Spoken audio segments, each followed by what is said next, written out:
So they just had no last call, and they were just open No. 24/7. They were We just spent like so much they're still money there there. though. It didn't like matter I to mean, them. as long as they're making out good, as long as they're you're not Yeah. that group that's We tipping $1 after we staying were for also like 4 hours. security for them too, like Oh yeah, I there were see. definitely like fights that would erupt when sometimes just by virtue of us being there, Yeah.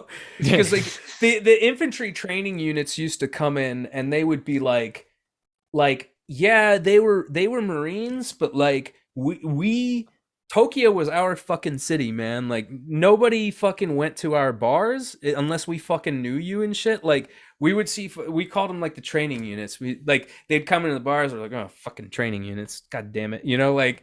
And so like I was tasked one time with they're like fucking just get them out of there, and I was like, all right, and fucking they started to come in the door. And I was like, guys, you got to get the fuck out of here. And they're like, no, Simplify, what's up, man? I'm like, no, no, no, no, no. I was like, that shit don't fly here. I was like, this is our bar. You're not gonna come in and fucking wreck it and fucking act a fucking fool. I said, this is our spot. Get the fuck out. Well, that's interesting. The hierarchy, like that. That's But interesting. it's not really a hierarchy. It's just that we didn't give a fuck. Like we were like, Oh, we don't know you guys. Like, yeah, we share that bond. The you had just fucking claimed that place, and you didn't want anybody else yeah. coming in, muscling in on your Yeah. territory. It was like we're like, get out. We're like, go to Roppongi. Shibuya is our fucking territory. Now fucking get out before I yakuza your fucking knees. I'm trying to decide if, having worked in a restaurant, if that's the dream customer or the nightmare customer, because it's kind of both. What's that? The one Particularly that if sticks around, or the whole thing, particularly if you're driving away other customers that I don't have to serve now. All I have to do is worry about you, but you're driving off more money. But if you're tipping well and you're consistently ordering and you're tipping in, proper ratio to what you order, I'm trying to just decide if that's the best customer ever or the worst. And particularly like you guys are, like well, in but I mean, we uniform and didn't stuff, we you're didn't probably going cause to them. draw in some women too, We didn't cause. right? Yes, we didn't Yeah. cause them problems.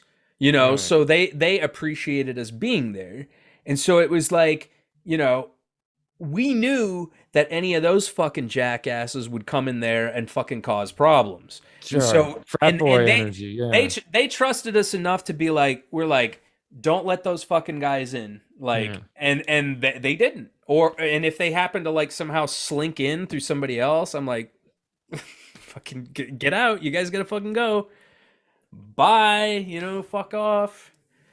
Yeah. um I think I'm but coming down on dream customer. Yeah. I think I'm coming down on like I would like that arrangement at a restaurant where it's just one group if somebody consistently tips and they drive off troublemakers.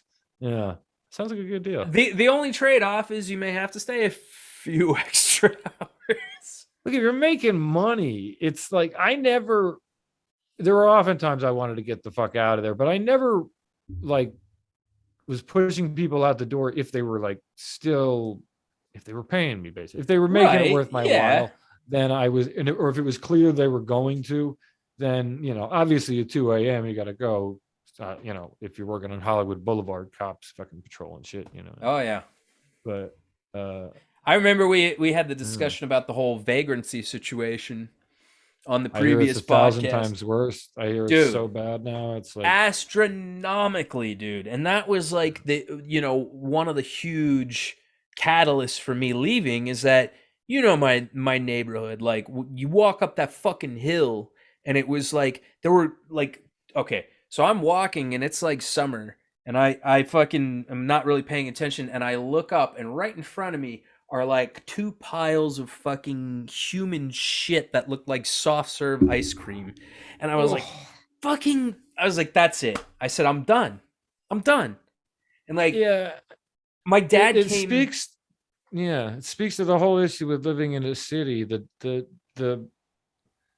cognitive dissonance between paying out your ass, working all the time just to exist in a place that is admittedly beautiful, and it's then more of a passing by status piles thing of than shit. anything, man. Cause it's like, Yeah. there's no need, like, other than the like the networking aspect, and because that's the hub, and because that's where everything's going on, that's pretty much the only reason to be there, you know. But I don't like, know. I think it's beautiful. It's a beautiful place. The hills, the beach. yeah, I mean, yeah, it does have that. I It's enjoy the just history of LA too. I find it kind of I fascinating. and I do as well. I think if I had a little bit of money to throw around too, it would have been much more of an Even then, enjoyable though, I mean, experience. I think if I was rich, I would live near LA, but I wouldn't live Live in in the LA? Hollywood Hills. Fuck Yeah. no, dude. In No, the you'd want Hollywood to live. Hills, You want to live in dude. like a Freaking fucking Westwood or some place like that. yeah, Brentwood. Westwood. Yeah, but even that, I mean, like just being a slave to traffic is rough. Yeah, it's true. And I think I mean that's living in any city, and obviously you have ride shares and stuff like that now. And LA's public transportation had gotten better, I but mean, I tell you what, that was one convenient thing about working in downtown LA is I'd always just fucking hop the metro and then skateboard a few blocks, and I was where I needed to be. the Even though I metros were had a good. car, I had a car. Yeah, Everybody's like, "You got a car? Why don't you drive your car?" I'm like, "Cause I'm fucking lazy." And like, I just want to dude. sit. I want to sit on the fucking metro and listen to a fucking audiobook or whatever, and not have This to worry is about parking and all this other bullshit. You know? this is anecdotal, but I was working at the bar in Hollywood, and I would generally Uber there. Hmm. But my aunt was out of town. She said, "Oh, you can borrow the Lexus." She was driving a Lexus at that time. I went, "Oh, nice. It'd be nice. I'll ride to work in style." I went one day in that car, fighting traffic, looking for parking. I was so angry and stressed out before a 12-hour shift of just running a restaurant by Oh myself, just being the cook, no. and having to be nice to people. So, you Yeah. know, it's not even remotely worth it. It's nice to have it, obviously, but for city living, since Uber, man, even if it's expensive in the long run, it ultimately is going to pay off because you're going to make more money at work in that job if you're not pissed off. Yeah, I mean, like I said, I took just like a straight job, and I'm like, I do anything in my power to avoid being pissed off. You know, like because the way I see it, a job doesn't have to fucking define somebody. You know, especially when That, it's a job you're right. not like passionate about, And and so I. that's not the way they see it. They always want it to be your life. I know, but the coworkers feel like that though. They feel like they're like, man, this is the worst shit ever. I'm like, you're here for like 8 hours, and like, Good point. fuck it. Like, who cares? Like, It's a why good point. do you not have any other like things in your life that fulfill you that you could actually, you know? And if you It's a good point. did, this fucking job is just a fucking paycheck, you know? And so, I mean, I don't know. It's part of that like getting older and getting wiser shit, you know, or it's just like why gripe and why complain? Like there's people there that like are so horrible for morale. Like what is complaining going to do about a situation? Nothing. Not shit. Yeah, Nothing. It's you a know? form of wallowing in a certain kind of mental filth, like dirty mental bath water. You just I sit don't there get and it, it's just like, man. I fuck, I don't hate get it. everything. Especially when most of us have never experienced real poverty. No. If you live in the first world, even if I look, all compassion and understanding to the people who actually are out there sleeping on the streets. I feel for you and everything. But look, if those people are hungry, they can get food. They have Sure. experienced in their lives indoor plumbing. Yeah. If they get hit by a car, they get taken care of at the hospital. They don't get ignored and left to They do. die. They absolutely fucking do. So it's none of us have experienced real poverty unless you're an immigrant from an underdeveloped nation or a place with real economic hardships. Yeah, I feel like America would probably be the best place to be homeless in, you know. Yeah, Um, yeah, yeah. I think and I mean, so. I mean, I've been down that road like self-imposed, you know, but it didn't last me very long, and I'm glad it didn't, you know. But it I was think one of everybody who lives in LA has a period where you're basically practically homeless and you sort of embrace it. Yeah, yeah. you sort of become. You know what I watched today? Llewyn Davis. You ever see Llewyn Oh Davis? yeah, that's Oh, fantastic. fucking love that movie. But I thought you didn't like that one. Oh, dude, that's one of my favorite Oh, movies. really? I see. Because no. Absolutely, Oh, dude. maybe it was somebody else that told me that. But like, I feel that one is like one of the most underrated ones. Absolutely. And Uh, I love it. I think Oscar Isaac is fantastic. That stupid Mr. Kennedy song. This oh, it's fucking catchy. It's ridiculous, but it's so It catchy, is. and It it's is. and when the scene just before they sing it, when they're working it out, is the most realistic depiction of people working out a song I've ever seen. Oh yeah. Ever. Just Yeah. the way they communicate, because they're not communicating in notes and stuff like that, like, trained musicians would. They're folk musicians, and they're communicating in ba-ba-bas and da-da-das. Reminded me a little bit of that new Beatles documentary, which is obviously everybody's talking about. I haven't seen it actually. So it's on Disney Plus, and Why is it's it on Disney Plus? Do they own the Beatles catalog now? they must have bought it from Michael Jackson's estate or something. They Yeah, must I have guess or yeah, they made some deal, I'm sure. something. Yeah. But Anyway, it's good. Peter Jackson directed it, and Oh, it's that's right. I mean, it's super long, but it's incredible. The Yeah. restoration of the footage alone, it's like it looks like it was shot yesterday, and it's Yesterday. yesterday. Yeah, there you go. Nice, nice. I had to get that in there. I was like, If you could afford that song, you could throw it on here. It'd be probably dude, okay, wait. $10,000, I'm gonna intersect. 50,000. I'm gonna jump in here real quick and then we'll get back to it. I actually put an 8-bit version of a song on one of my videos and they fucking copyright flagged me. I'm like, what? I was like, how? And they're like, it's the Getting melody smarter. of this song, and I'm like, bullshit. I was like, so if I hum the melody, like you're gonna fucking like flag me with an You can ad hum it? algorithm? Oh, I don't dude. know. I mean, like that was the first time something So like that wait a has second. So ever happened to me. do you think if I sang like 2 seconds of a Beatles song, the video would get flagged? I don't know if I could I don't sing that know. well. Here's another Funny. scenario that happened to me. To speak again of The Witch, one of my Probably. friends' bands played, and they had a sample from The Witch. Now, mind you, I filmed this, and they played the sample, so it wasn't like I took an MP3 and just dropped it in there. Sure. This was a sample of, or this was a song that was playing through a PA. It had all sorts of background music going on, or ambiance and stuff going on, and they flagged me for that one too. I was like, "Are you fucking shitting me?" I was like, I didn't Gotcha. insert this into my fucking video. Like this was just what was like. So you mean to tell me if somebody's fucking karaokeing and like I'm filming somebody karaokeing fucking Air Supply songs that like I just picture YouTube is gonna fucking do? like halls and halls and halls of people sitting at laptops, just personally monitoring every video and checking it. I don't think there's Like it's anybody monitoring it No, it's though. all automatic. It's all algorithmic. That's the Right. thing. But it's kind of funny to think about. To speak of that, something I was thinking about the other day. Hmm. I think the first channel we did, I think that was intentionally sabotaged and shut down. The more I You thought know what about it, happened there? I think I figured it out. you think so? It's the title of the movie. You mean when we got our commentary kicked off of YouTube? I don't That think they're partic- just getting. Hold on, I don't think they would have just removed a whole channel for one strike. You know? I don't think it was the first strike. Oh, was it not? Uh I mean, I guess maybe I it don't wasn't, know. but I like, damn, assumed what it did we do that wasn't was so because bad? there was nothing really that bad, but I think the title of that movie, I've noticed on a lot of YouTube videos, they bleep it now. Weird. It's like a trigger word for some reason. It's a P word. It rhymes with editor.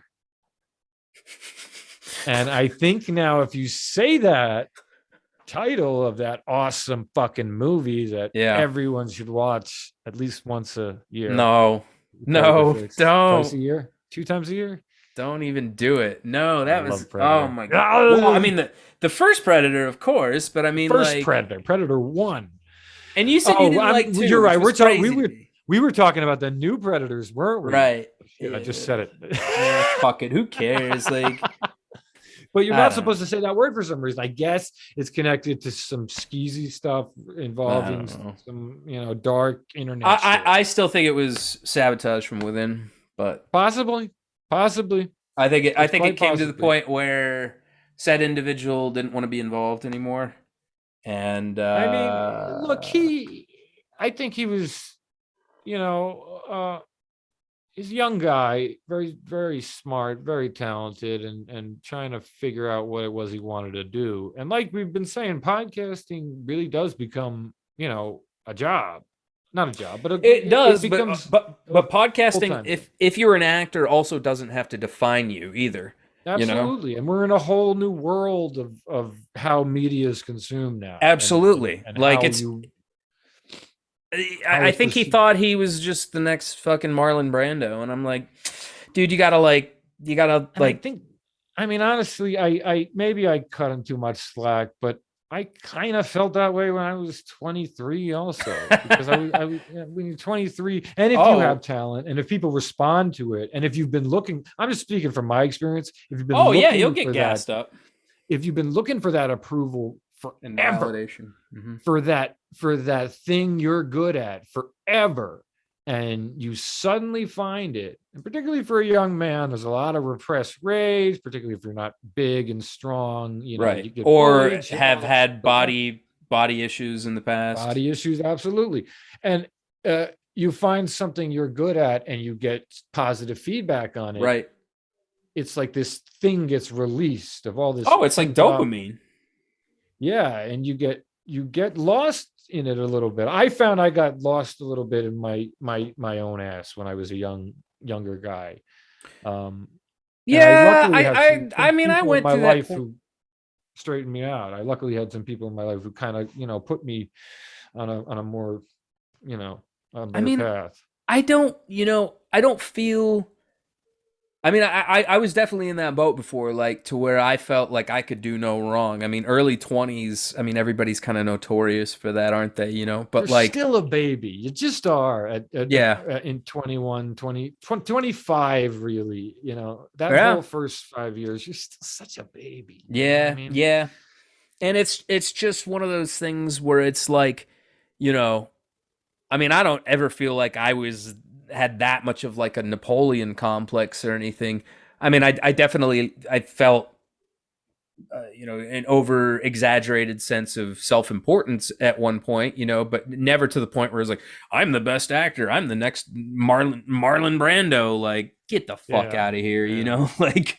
Yeah. I mean, I never went that way too. It was more of a kind of a personal It's thing just that like a cockiness, I yeah, I mean, yeah. I still do it to a degree, like, I And mean, go ahead. to me, it's just not knowing yet, not having learned yet. Right. Oh, okay. So it's not just about being talented. It's not even just about willing and able, because there's a lot of talented people out there. Well, And, his you problem know, was he didn't have a malleable mind. Like it came to the point where it was just like so fixated on this is the only way to do things, and my way is the best way, and da da da da da, and like you can't be an actor like that. You can't be a well, fucking anything like that. If you're it's interesting when you collaborate on a project with anybody. To kind of bring it back to the Beatles again, there's always gonna be, particularly again with young men, there's always gonna be that dick measuring thing. And with that's a the good way of analogizing it. Yeah. it's always gonna be there with young guys who are like collaborating. And I think, in I've some never felt cases, that. I've never felt that. I never felt particularly competitive either. No, Maybe I'm with the just like, writing stuff, but I never felt I'm I always like, think I want to assemble the best team to make the right. most awesome thing. I'm not gonna try to like fucking, you know, uh, fuck you or do Right. anything crazy like that because of personal prestige or whatever. Like Right. I want to fucking like I'm your teammate. Sure. I mean, and that's how I've always approached any kind of work too. I mean, I want to find the special energy between two people. Um, in a creative space, and that's, you can't do that by dictating shit. No. And honestly, that was something took me falling on my face a couple times to learn, but I did learn it. There are people who get stuck, and I'm not necessarily talking about, We lost the transmission, sir. You don't want to say his name. Oh, well, whatever. I was gonna say who shall not be named, but he shall not be named. And I think it's the falling down that's key, and learning from it. And I think a lot of people, and I'm not necessarily talking about he who must not be named or whatever. I'm saying for a lot of people, they get stuck in that early 20s mindset for various reasons, and they never get comfortable with being wrong. Because you have to be wrong to learn something. You have to make a mistake first. You have to maybe you'll guess right, but you have to try out a dance move before 100 times before you can nail it. Before you can be a real professional dancer. It's the art of being proud of yourself and proud of what you can bring to the table and confident in that, but being humble enough to appreciate, and to be able to look from the outside for a second and be like, and in some cases, particularly with younger guys, you just got to kind of be the adult in the situation. Well, and I told him, I was like, you know what your fucking problem is, man? I said, you can never be wrong. And he kind of just like looked at me and was like that was like, that really resonated with him, I hope so. And I was like, you gotta fucking get that through your head. Like, you ain't always right, dude. And that's one of the best lessons in life you can learn, man. And learning it early is important, and not necessarily as a kid, but it's one of those lessons you learn as a young adult when you're on your own for the first time. It's that not only are you not always right, but you're often wrong, and often a lot of what you've learned is wrong, or it's at least contested. At least it's there's a whole world out there that you haven't seen yet necessarily. I know I didn't at that age. A lot of that can relate to like relationships too. Like, I fucked up so much. Like, I just thought, dating was how it was done in the fucking movies. Like, if you really pursue that girl, if you really just pursue her, like, you're gonna get her. And like that never fucking works that way.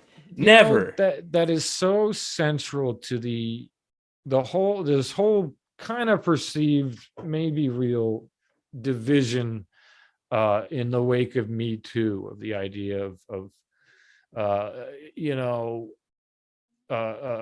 men being, it's ironically feeling oppressed by I mean, I feel not like being able to tell dirty jokes at work, or having to think about what you say to a woman. I feel like the pendulum has swung way too far in the other direction. Maybe it has, but way too far. No, I mean, I think there were some good things that came out of Me Too, but I think there was an incredibly hyperbolic aspect of it to where it became like a Salem witch hunt, Sure, and that absolutely happens when there's big shifts in the culture. I think that's a side effect, but for me, we as young men, let's just say you and I, we're not sociopathic predators who want to rape women and abuse women because we're fucked up in the head and have horrible mommy. We're regular guys. Right. We were sold, as you said, mainly through the movies, but also through music, big time in music. That's like John Cusack, that whole movie, High Fidelity movie is all about that. This idea of what a man's role is and what a woman's role is, and that she was an object, a prize to be attained, and that if she said no, well, she really kind of means yes. Han Solo is still the reason I'm an actor, but Yeah, Harrison Leia Ford's a big one for me repeatedly, too. he corners her in Empire Strikes Back. He corners her. She repeatedly says, "Stop No. that." Yeah, No. he kind of does. And he's, I mean, it, but she really is in love with him. So it works, but that doesn't make it. I mean, you know what I'm saying? It's, Oh, come on, Owen. No we're doesn't always sold mean this. no. And I'm the kidding. fact that- I'm totally the fact that- kidding about that. I mean, the fact that I still love the fact that the idea anyway that Carrie Fisher and Harrison Ford really were banging during that. I just find that delightful. And you know, I never actually knew that. Like somebody She put just it in her revealed. book. Right, somebody revealed that to me later, and it's like, well, no wonder that fucking chemistry kind of works, you know? That chemistry was on I was fire there. in that movie. That Dude, chemistry I was love that beautiful. picture of Carrie Fisher when she's got the slave Leia bikini and she's on the beach, and like Yeah, I think it was in no, Rolling Stone or something. To me, that's like that goes up there with Marilyn Monroe. Yeah, you know, no and doubt. the red satin, that famous Playboy image. Yeah, you know, yeah, and, man. like, it just a picture of a beautiful woman in a beautiful place. And Iconic, Carrie man. Fisher, man, she was the princess. She's the only royalty I recognize personally. She's a Disney princess, though. Now Well, she was a princess before Disney. that's true. Yeah, I don't know, man. Like I think there's Disney's not so bad. Disney, well, you know, I mean, look, you know, beefs with those movies aside, it's nice to have Star Wars stuff. It's nice to have new Star Wars stuff. And Disney, yeah, made that but happen. like, Lucas wasn't is going to it? do it. Do you want a cheapened product? Do you want something that's going to be subpar? That's going to be sophomoric and not as high quality as the original? Isn't all Star Wars kind of patchy and kind of have a thrown together and making it up as they go along vibe? Yeah, I guess so. mean, I wonder if we because I feel like if we were younger when we saw the prequels, that we would actually appreciate the prequels more. That generation, like my cousin, he's 19 now. They love him, but they love Jar Jar. It's so Jar Jar's weird. their boy. It's so fucking weird to me. I mean, yeah, it's bizarre, and like obviously Empire is still the best one, but some of my favorite, probably my favorite moment is the stuff between Luke, Vader, and the Emperor and Jedi. Yeah, we've had this conversation. My uncle hates Return of the Jedi with a passion. Really? Hates the whole thing because the Ewoks. Because he was when that movie, the anticipation after Empire and then getting Jedi, which was clearly targeted for kids. Yeah, and he was a grown guy by then. He was a young guy, but he was Jedi's definitely like tonally. You're like, what happened? You know, it's. I mean, I saw it as a kid and I loved it. I still love it. But they kind of reconnect with that tone. Yeah, like you're saying with like Palpatine and Vader and Luke in the throne room. Like it starts to get fucking dark again. I think that's some of the darkest Star Wars ever. Where it's just great little nuanced moments in there, like when the Ewok dies and the little Ewok is trying to get his friend. Oh yeah. I mean, or the one fighter crashes into the ship and everybody's celebrating and Akbar just kind of sits. He's just like exhausted, Well, he's just like, oh shit, like yeah, another one. I lost another one, Yeah, everybody else is like cheering, but he's like, oh yeah, that guy just died. That guy died. Yeah, yeah. That kind of. I'm getting chills thinking about it, and I mean, it's a lot of that was Richard Marquand, right? Yeah, I mean, but like Richard Marquand wasn't really a like a film. I mean, Lucas was on the ground for all those movies. He was on the ground for all those. It was what, like a union issue or something. Yeah, something like Directors Guild or something. Yeah, the Directors Guild. He has big, long-standing beef with them. That's funny. He's kind of the ultimate independent filmmaker in a lot of Star ways. Wars was for a period the highest-grossing independent feature ever. Yeah, who beat them out? Independent feature. Now what could that possibly? Blair Witch, baby. Probably Blair Witch. Blair Witch was huge. Oh, yeah, actually, maybe. If you adjust for inflation, I mean, I think even if you do, because Blair Witch, and especially if you consider the budget, because Star Wars famously went over and over and over. It's crazy because most people don't know that in order for a film to be prosperous, it has to essentially make back 3 times of its the production money that was put into it.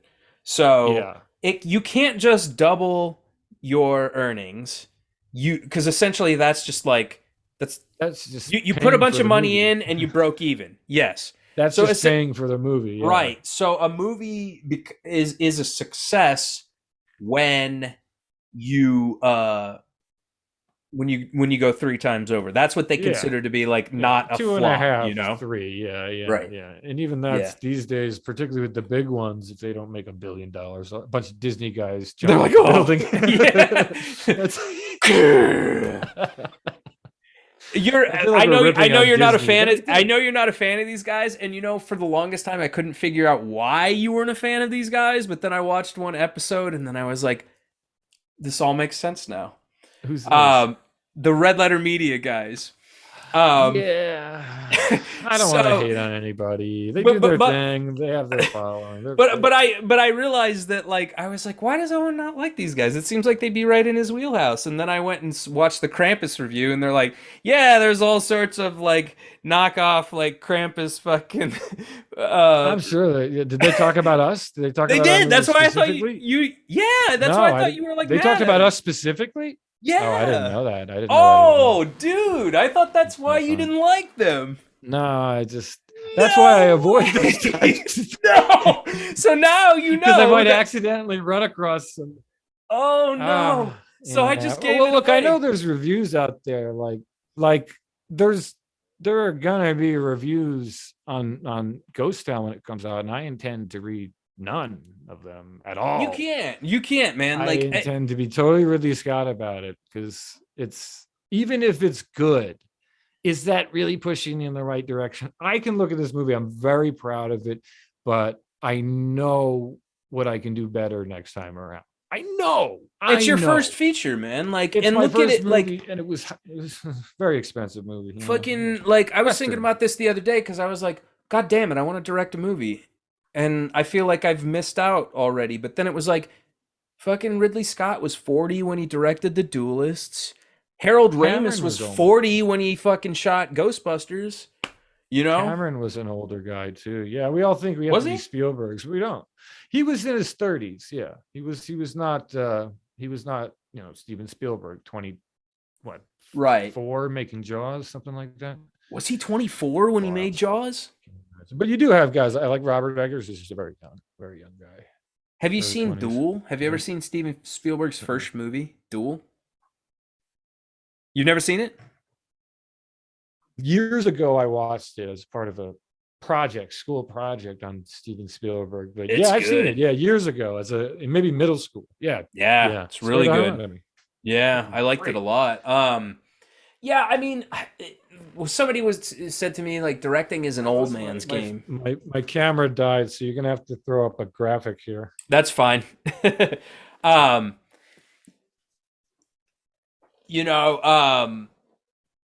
Spielberg, we have an incoming transmission.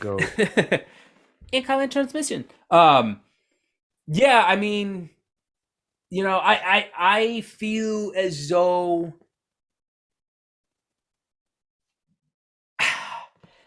there's so much more that I want to do, Like, there's so much more that I want to do, and I just wish I had way more fucking time to do it. Way more time. Do you feel like this? I'm sure you do. I would, you broke up a little bit there, but I think I got the gist of what you were saying. And it reminds me a little bit of this Lin-Manuel Miranda, Andrew Garfield movie, Tick, Tick, Boom, which, I'm not really into musicals, but I really like when they're done well.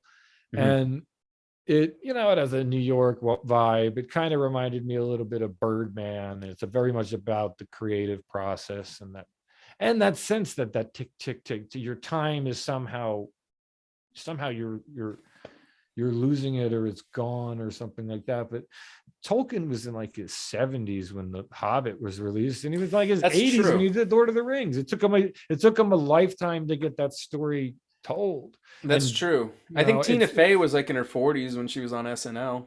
certainly, and you know, then starting her own company with her partner and starting her own shows, and it's, you know, the idea that you sort of age out of it like an athlete is not necessarily true. No, And because I mean, and especially with directors that are still making good shit in their 70s, you know?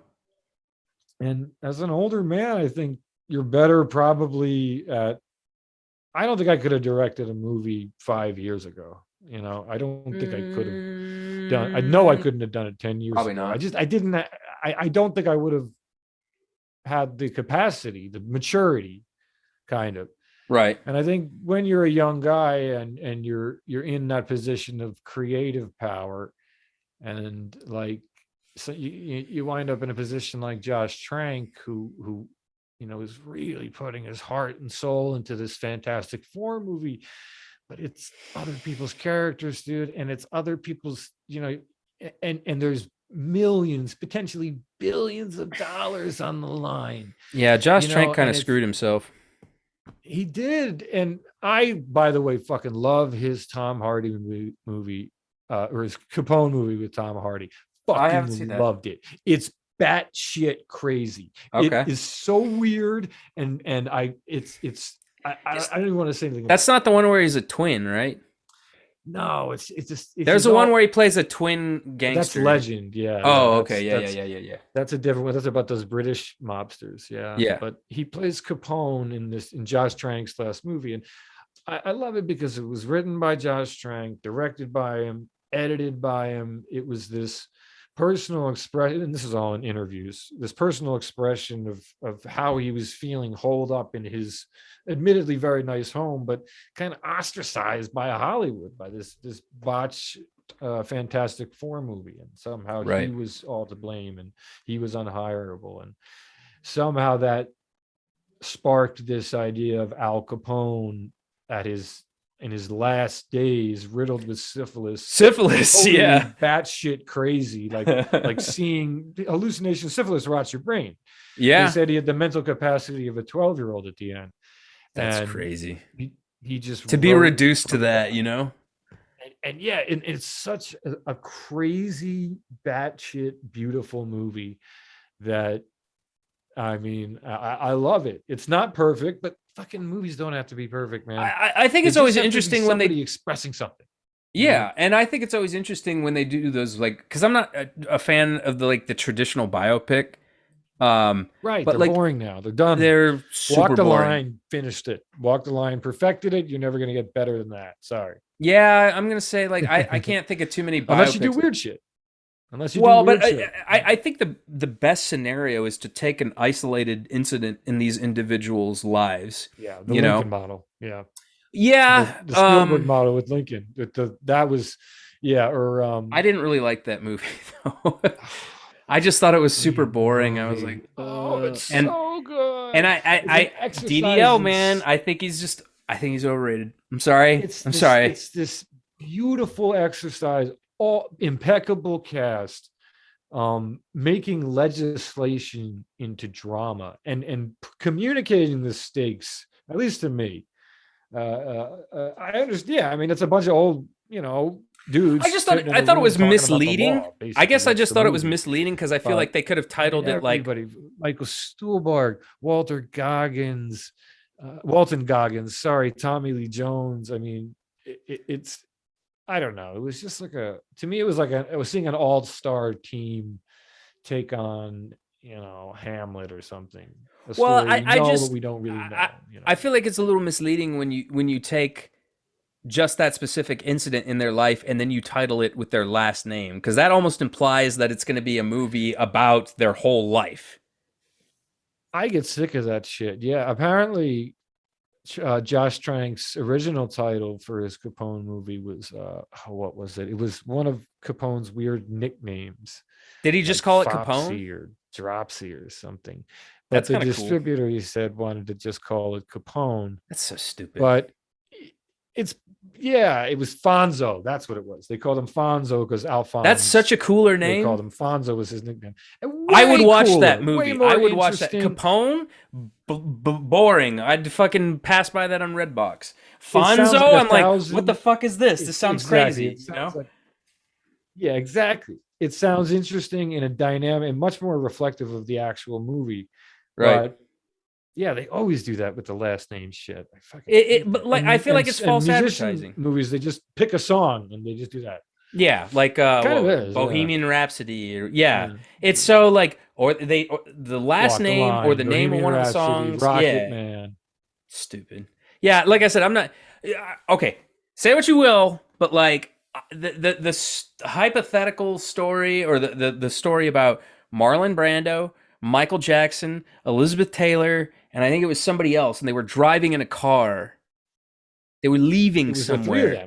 It was 9/11. Yes. Yeah. Was it 3? I think there was somebody else too. And they were just driving in a car like they were leaving.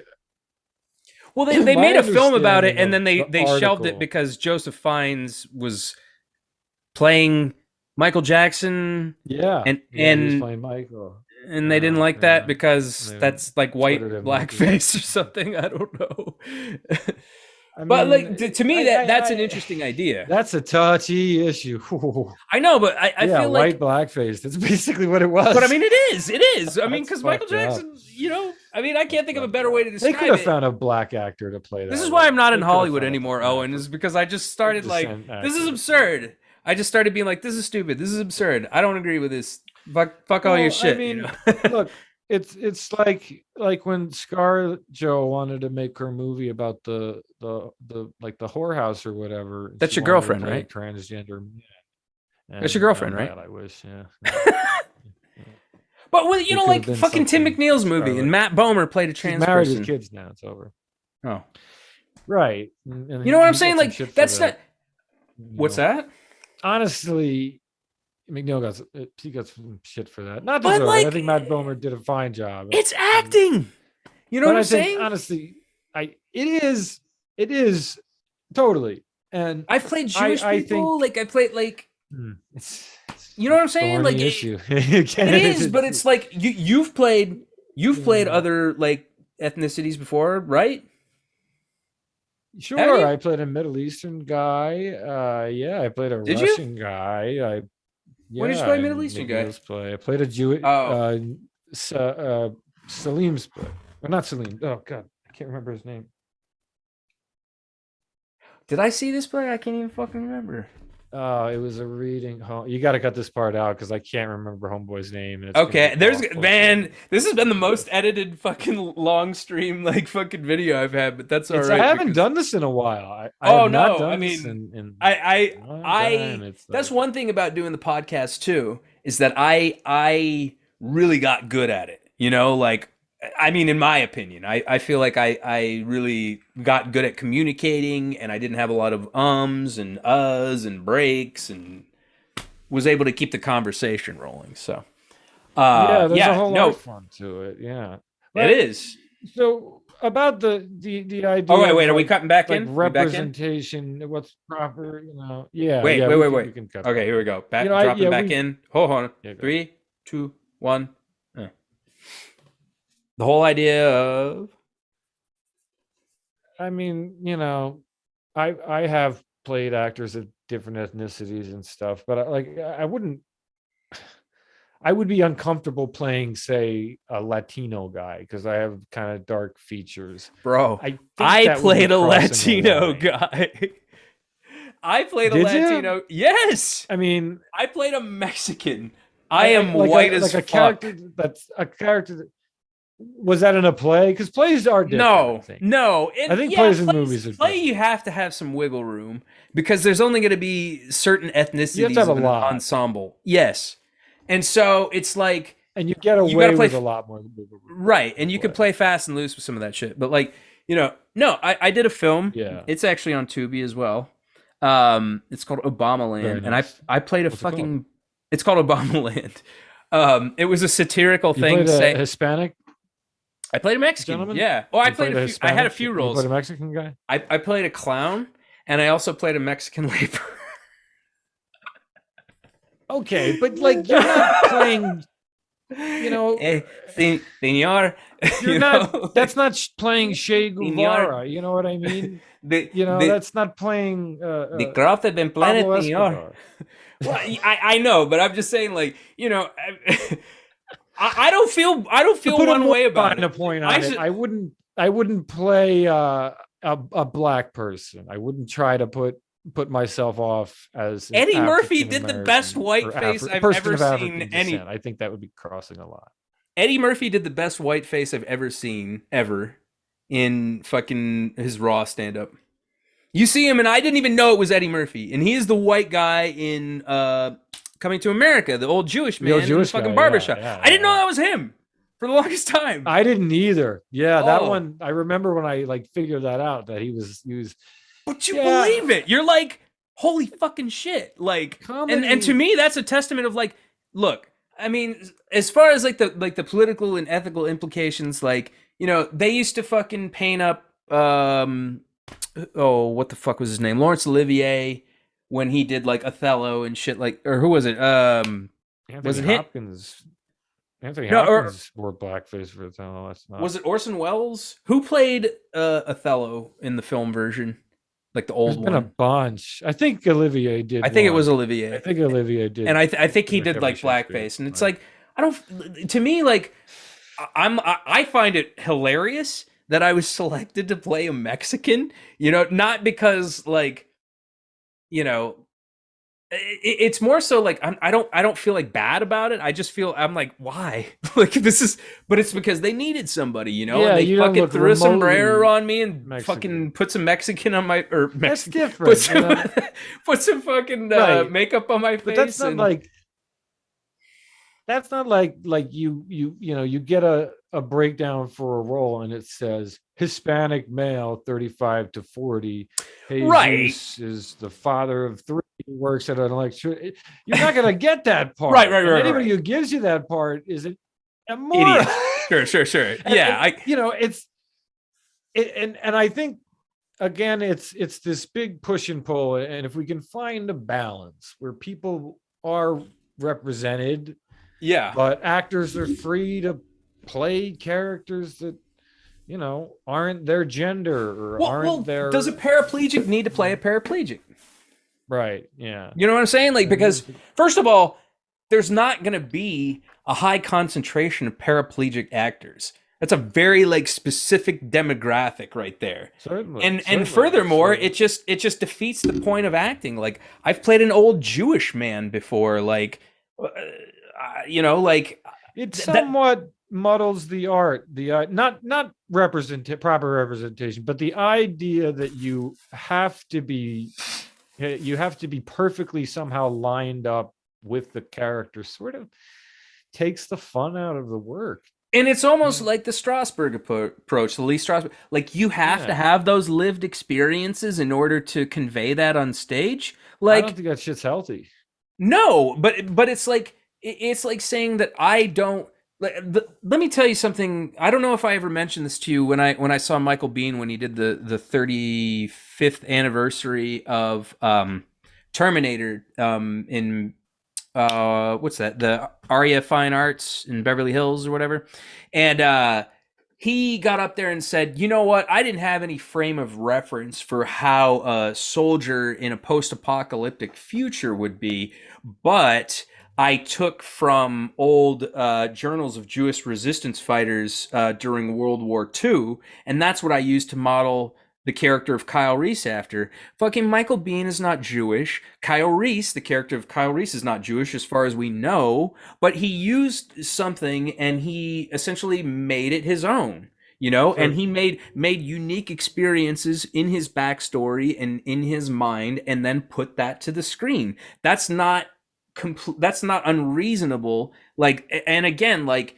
if I had to play, but and now they're saying like, okay, somebody that is heterosexual cannot play a homosexual or vice versa. Like, what fucking difference does it make? I find that to be kind of a bummer. I think it would be interesting to play a gay character and to explore the unique experience that a gay person goes through growing up in this world and find, it's different from my experience, and I'm intrigued by that, and I would like to learn about it. And I learn very much by acting.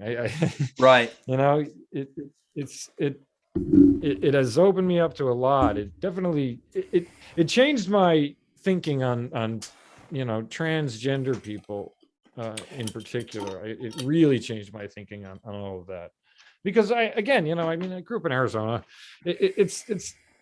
It's not backwoods exactly, but Right.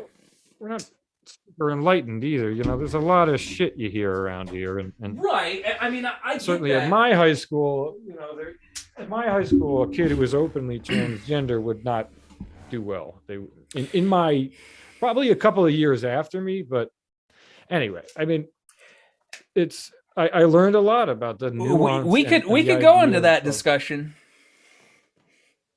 The trans discussion. I don't know. Yeah, I don't know either. Yeah, I'm like, I mean, one. I have my feelings on it. I will say, like, being a right libertarian, though, I think anybody should be able to live as free as they want to live. Yeah. Without being infringed by anyone else. Like, and provided that it doesn't harm anybody else. Like, if you want to live out your life as an opposite gender, by all means, like, do it.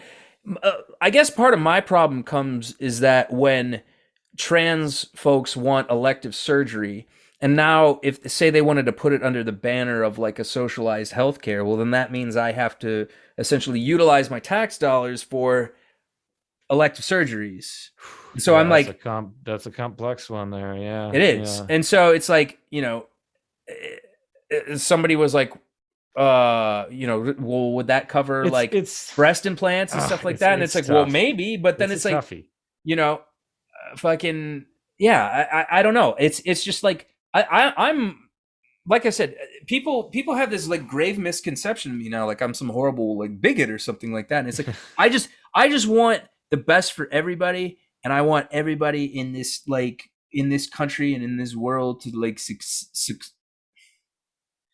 I was about to stammer, succeed. And I want them to just have the best opportunities available, and like, I think the way to do that is less inhibition and less restrictions from, whatever sort of bureaucracy or outside sources, like, and I mean, I made friends with a lot of trans people when I was in LA, and like, I think it's wonderful. Like they should be able to live how they please, and I don't know. Are you familiar with Jordan Peterson at all? Yeah. I mean, I sort of. I've listened to some stuff, sure. And I was gonna say I don't know if you're a fan or not, but like, it's just not.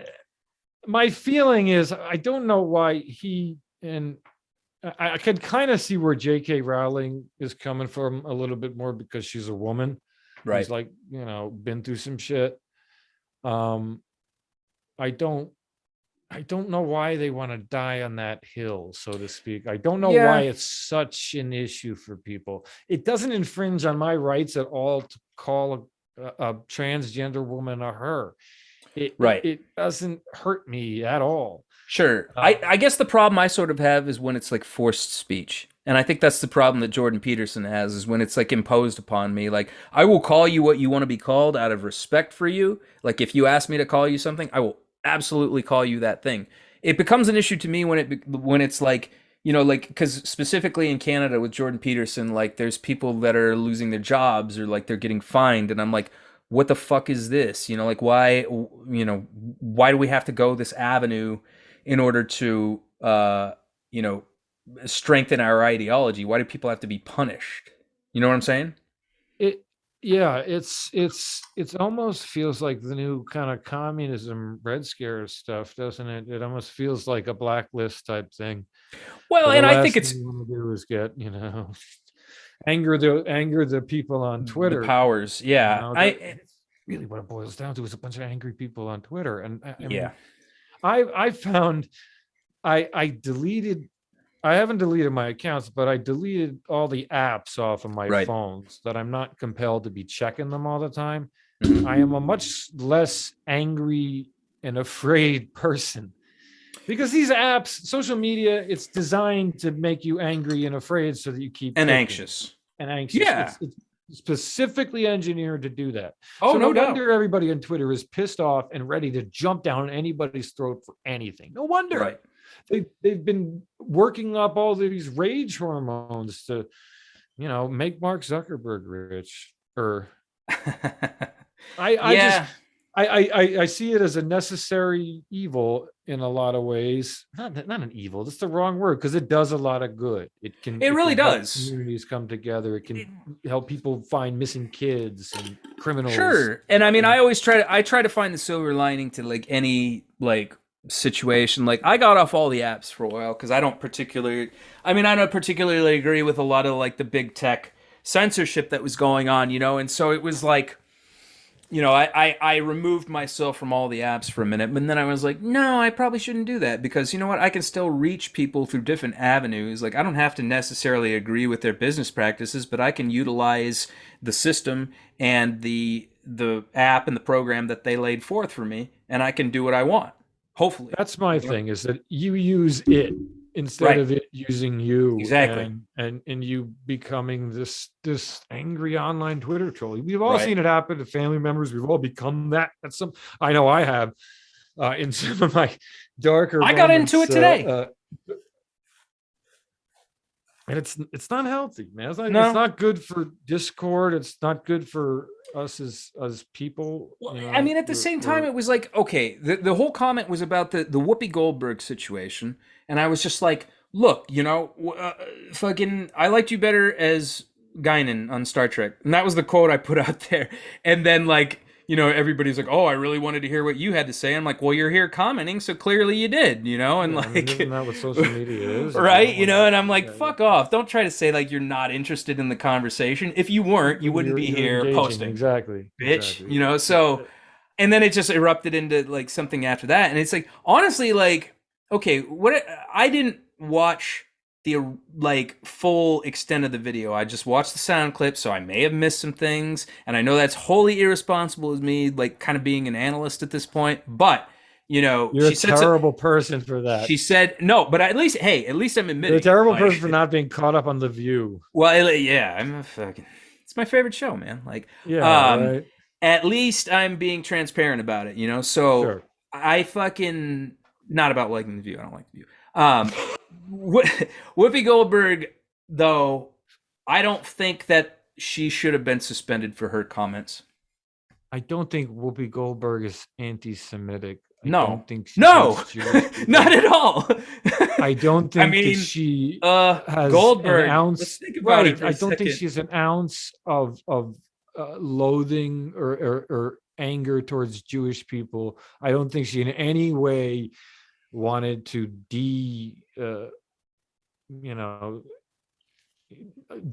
downplay the Holocaust.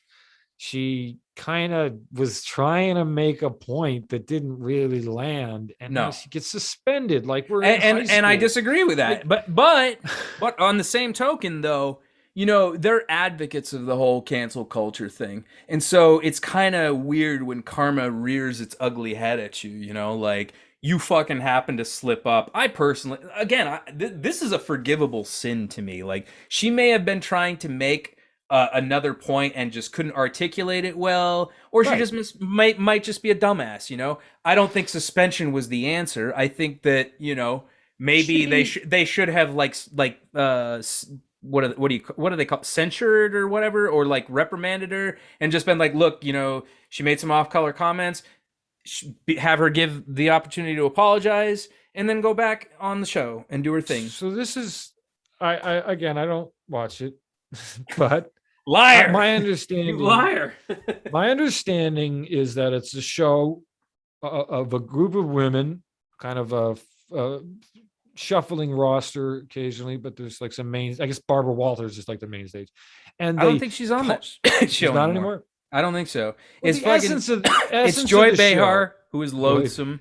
Whoopi Goldberg, I don't remember the rest. Megan McCain was on there for a Megan minute. McCain, she was gone. Yeah, they bullied her Yeah. off of there. She says, Well, they But look, bullied it's- her it's- off, and they bullied Elizabeth Hasselbeck off there, and like, that's the problem. That's the problem, like with having a different perspective and being brought in there. Like, she was brought in there to offer a different perspective, and those women were just like straight up mean to her sometimes. And like, again, before I had a political shift, I just felt kind of bad for Elizabeth Hasselbeck because I was like, man, she is just going out there and fucking like throwing bows at these fucking chicks because they're just not letting her fucking, say what she wants to say, And so like I respected that, like that ambition and fortitude, So I mean, I feel like a show about like American women talking about issues, they should talk through their issues on the show.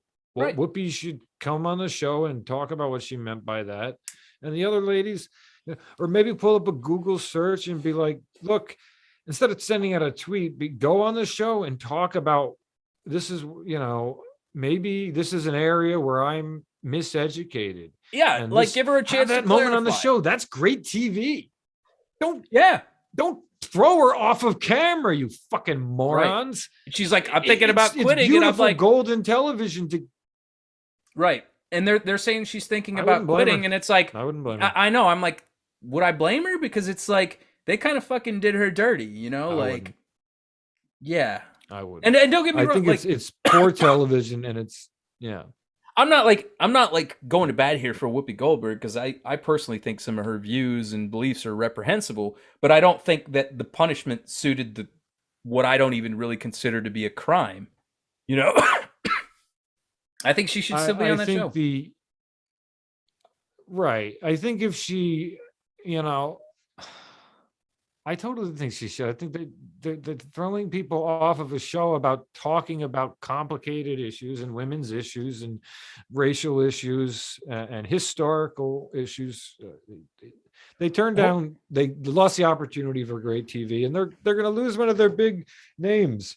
Whoopi Goldberg is, she's a very rich, very famous woman. Well, I just had this thought. I was like, what if unto herself? I said I had this thought. I was like, what if this is a huge publicity stunt? What if really she is going to start doing the publicity tour for Star Trek Picard season 2 and really just needed like some way to get out of the show, and they just engineered it that way to like create drama or something like that. Like, I hear she's coming. Why the fuck would she be anti-Semitic with a name like Goldberg? Look, there might be something to that. She's supposed to have another Sister Act movie too. She might be looking to get the fuck out of there. Hey, it's supposedly a toxic Hey, environment. wait! I'm about to blow your mind. You know who directed the second Sister Act movie? Guess. I lost you for a second, but oh fuck. No, who directed the second Sister Act movie? You know who directed it? No. You're ghosting us, motherfucker. You give us one more time, I'll leave you here and bleed you. You know who it is? No, who? I know the Bill words. Duke. Bill Duke from Predator. He directed that? Directed Sister Act 2. He directed a handful of films. He's got this one called Deep Cover with Lawrence Fishburne and Jeff Goldblum, which is fantastic. It's like this early 90s hard-boiled neo-noir, and Lawrence Fishburne's like an undercover detective. It's fucking awesome. And that's where the Deep Cover song from Dr. Dre and Snoop Dogg came from that soundtrack. I think I could see Bill Duke as a director. I mean, the guy's great. He's such a great actor. Did you ever see Hoodlum? Yeah, he did that one too. Back in the day. That's a good one. Yeah. And Andy Garcia. And he's in Mandy. Did you tell me? Yeah. Tell me if you have seen Mandy. I have not yet. No, it's on my list. It's on my list. It's supposedly amazing. The Nick Cage He's still movie, right? sleeping on this. We had this conversation years ago. No, and Bill Duke shows up in Mandy, and he's pretty awesome. Well, I'm sold. Because like Bill Duke is essentially the one who gives an actor I would Nicolas Cage the Master Sword. He's like, fucking, here you go, Link, save Hyrule, fucking boom, Yeah, it's great. I fucking love it. A fucking great actor. Yeah, I gotta check it out. I it's on my. I think it's on my Netflix list. One of my lists, streaming sites. When's your movie supposed to be released? So I imagine this summer probably or fall. It usually takes a while. There's it has to pass quality control, and then they put the marketing and the trailer together, and it's usually, my understanding of it, which is very limited, but my understanding is these movies are usually sold off as part of like a set, like 10 of them, and there's like a certain amount of slots filled quarterly, kind of. So Yeah. it's not just you just sort of release it when it's done. It has to be timed right, apparently. Yeah. Which is fine. I would like it to come out around Halloween. That would be my dream, because it's a spooky horror movie. It's a spooky That would be my hope. movie. But it is. It's pretty creepy, and it's hopefully people dig it. What were your that's the big influences scary as thing. far as like what did you draw from horror influentially? Everything. Yeah? Everything I've ever. I think I referenced The Simpsons in there at one point. Not outwardly, but like the Coens are all over it, man. What's your like Mamet top is very 5 big. horror films? Horror, definitely Exorcist, number 1 of all Okay. time. Just the best. Okay. The Witch, I think, would probably take second. Okay. Certainly. Let's see. This is controversial, but Rosemary's Baby is a fucking amazing. What's movie. controversial about it? It's a good It's an movie. I know the amazing- director has He's a fucking questionable creepy virtues. piece of shit. He's a creepy piece.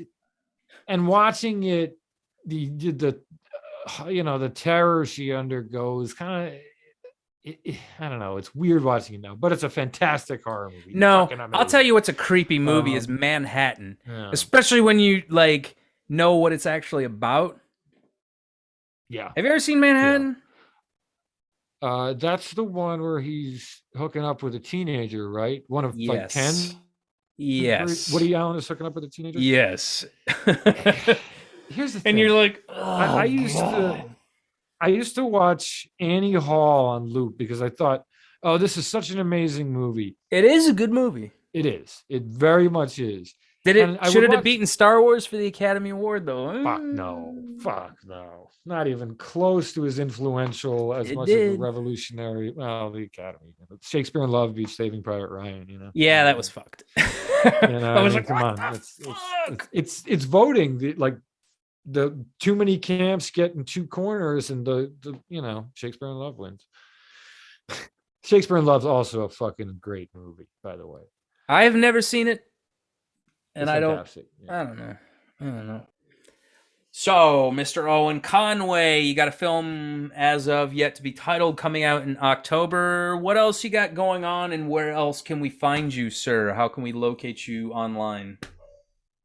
I am at Owen Conway at Instagram, Owen T. Conway on Twitter for some reason. Oh, wait, no, you know what? It's the other way around.